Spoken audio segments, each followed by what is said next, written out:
تو ہماری نسل تو 5% بھی نمازی نہیں. تو پہلا کام یہ ہے بچوں، اپنے سر کو اللہ کے سامنے جھکانا سیکھو، ورنہ انسان اور جانور میں کوئی فرق نہیں. بلکہ اللہ کہتا بل ہم اضل، یہ جانوروں سے بدتر ہیں، چونکہ جانور تو اللہ کو منت ہے، اللہ کی تسبیح پڑھتا ہے، اللہ کو یاد کرتا، اور انسان ہو کر اذان کی آواز سنتا ہے اور بیٹھا ہوتا ہے. تو میرے رب نے، میرے نبی نے ہم سب کو، آپ ہماری نئی نسل ہیں، اپنی بنیادیں ٹھیک کر لو. موت پیچھے پیچھے ہے، نہ جوان کو دیکھتی ہے نہ بوڑھے کو دیکھتی ہے. تو ایک آپ سب کی نماز زندہ ہو، کوئی بے نمازی نہ ہو. ایک ایسا فریضہ ہے، جب آپ دنیا سے جا رہے تھے اور آخری لمحات تھے اور آپ نے ملک الموت کو روح قبض کرنے کی اجازت دے دی، تو اس وقت آپ نے 2 باتیں فرمائیں، الصلاۃ وما ملکت ایمانکم. میری امت، ایک نماز نہ چھوڑنا، ایک اپنے نوکروں کے ساتھ بدتمیزی نہ کرنا. نوکر کو فارغ کر دینے کا کہا لیکن بے عزت کرنے سے روک.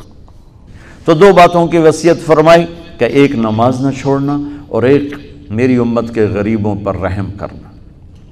تو جو پہلی میری بات یہ ہے کہ آپ سب میں کوئی، آپ کے ٹیچر، آپ کا عملہ، آپ میں کوئی بے نمازی نہ ہو.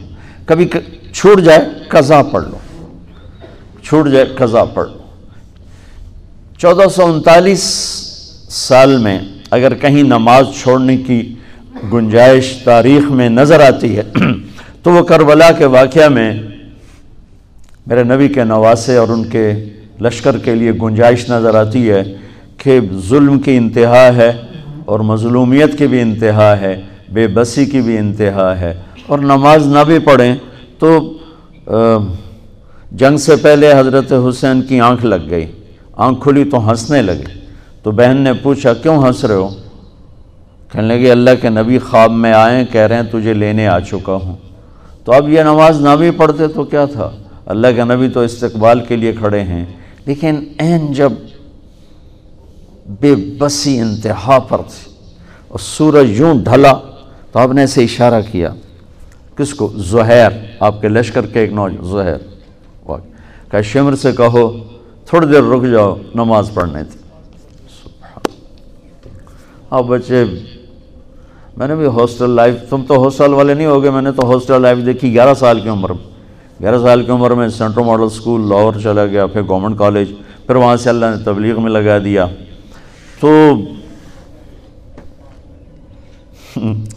ہمارے آگے کے وارڈن اسکول میں نا، تو وہ تھے نمازی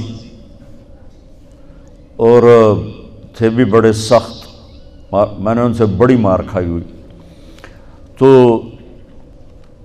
وہ نماز انہوں نے کمپلسری کر دی اور جو نہیں آتا تو اس کی پٹائی ہوتی تھی. تو اب لڑکوں میں نماز کا شوق تو تھا نہیں، ذہن بنا کے کام کرایا جاتا ہے، ڈنڈے سے تھوڑا انسان کام کرا. تو کھوتا ہے جو ڈنڈے نال چلتا ہے، بندہ تو سوٹے نال نہیں چلتا. تو عشاء کی نماز ہو رہی تھی اور میں بالکل آخری صف میں کھڑا تھا، سردیاں تھیں. تو میرا روم میٹ بھی تھا، اللہ اس کی بخشش فرمایا، فوت ہو گیا ادھر مرید کے کا، اچھے ذمہ دار فیملی کا تھا، جاوید نذیر. اور میرے ساتھ ہی اس کا بیڈ تھا. تو اس نے میرے ساتھ آ کے نماز کی نیت باندھی. ہمارے وارڈن کا نام تھا طالب حسین، یاد ہے نا طالب حسین. اب اس نے اونچی آواز میں نماز کی نیت شروع کی، 4 رکعت نماز فرض عشاء واسطے طالب حسین دے، اللہ اکبر.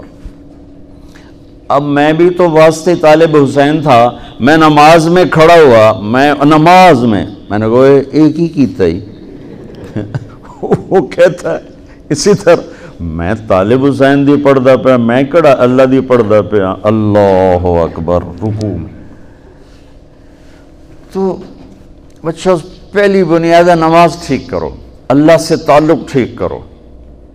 نماز تمہیں سکھائے گی کہ پالنے والا اللہ ہے، الحمدللہ رب العالمین، پالنے والا اللہ ہے. اس بنیاد پر پھر اسلامی تجارت چلے گی. جن بنیادوں پر آپ کو پڑھایا جا رہا ہے، ان بنیادوں پہ اسلام کی تجارت آ ہی نہیں سکتی۔ اسلام سود کو روکتا ہے۔ آپ سب سود پڑھتے ہو یا آپ کے استاد آپ کو سود پڑھاتے ہیں، تو میں اسلامی بین کہاں سے بجاؤں، اسلامی بنسری میں کہاں سے بجاؤں؟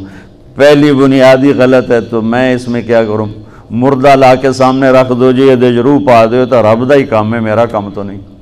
میرے تو ساری تجارت مردہ ہو چکی ہے کہ اس کی بیس سود ہے، اس کے بعد جھوٹ ہے، اس کے بعد ہیرا پھیری ہے، تاجر ہمارا دھوکے باز ہے، جھوٹا ہے۔ اور اسلامی تجارت سود سے ہٹ کر پھر اس کی دو بنیادیں بچوں، ایک سچائی، ایک امانت داری، ایک سچائی، ایک دیانت داری۔ لیکن میرے دیس کا تاجر نہ سچ بولتا ہے، نہ دیانت داری سے کام کرتا ہے۔ تم سب انہی کے پاس جا کے نوکریاں کرو گے، تم کہاں سے سچ بولو گے یا تم کہاں سے دیانت داری سے چلو گے؟ اسلام پہلے اللہ کو رب مانتا ہے، مسلمان اللہ کو رب مانتا ہے۔ وَفِي السَّمَاءِ رِزْقُكُمْ، میرا رزق آسمان میں ہے۔ پہلے وہ اپنا یقین ٹھیک کرتا ہے کہ دینے والا اللہ ہے، کاروبار نہیں، زمین نہیں، دکان نہیں، دینے والا اللہ ہے۔ رب السماوات والارض، زمین آسمان کا رب اللہ ہے۔